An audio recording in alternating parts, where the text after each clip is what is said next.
ಓಂ ಸಾಯಿರಾಮ್. ನನ್ನ ಮುದ್ದಿನ ಮಗುವೆ, ಸಮಯವನ್ನು ಸರಿಯಾಗಿ ಉಪಯೋಗಿಸಲು ಕಲಿತುಕೊಂಡರೆ ಸಾಕು. ಸಮಯ ನಿನಗೋಸ್ಕರ ತನ್ನ ಶ್ರಮವನ್ನು ಮಾಡುತ್ತದೆ. ಉತ್ತಮವಾದುದನ್ನೇ ನಿನಗೆ ತಂದುಕೊಡುತ್ತದೆ. ನಮಗೆ ಗೌರವವನ್ನು ನೀಡುವ ವ್ಯಕ್ತಿಯನ್ನು ನಾವು ಗೌರವಿಸುವ ಹಾಗೆಯೇ ಸಮಯವನ್ನು ಗೌರವಿಸಿದರೆ ಸಮಯ ತನ್ನ ಅದ್ಭುತವಾದ ಪವಾಡಗಳನ್ನು ನಡೆಸುತ್ತದೆ.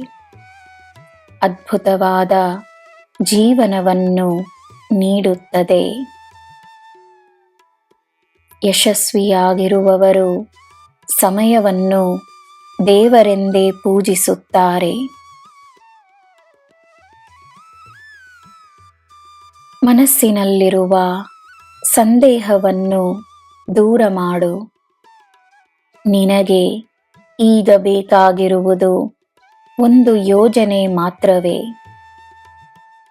ಶಾಂತ ಮನಸ್ಸಿನಿಂದ ಯೋಚಿಸು. ಯೋಜನೆಯ ಪ್ರಕಾರವೇ ನಡೆಯಲು ನಿರ್ಧರಿಸು. ನೀನು ಕೇಳದೆಯೇ ನಿನಗೆ ಉತ್ತಮವಾದ ಸಲಹೆಗಳು, ಉಪದೇಶಗಳು, ಸಂದೇಶಗಳು ನಿನ್ನ ಬಳಿ ಬರುತ್ತವೆ.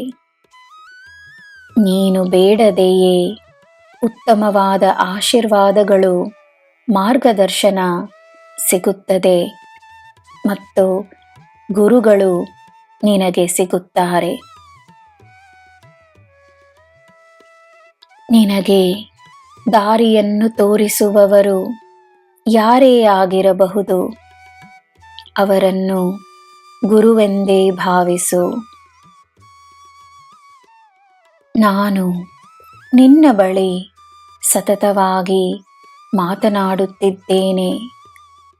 ನಿನ್ನ ಭಾವನೆಗಳಾಗಿ ನಿನ್ನಲ್ಲಿಯೇ ಇದ್ದೇನೆ.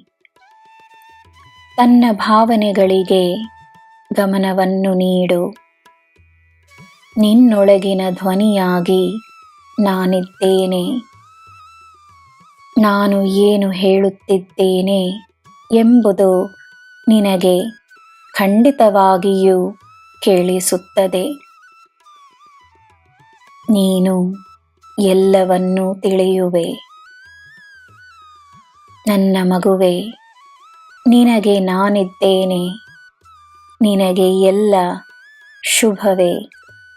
ಜೈ ಸಾಯಿರಾಮ್.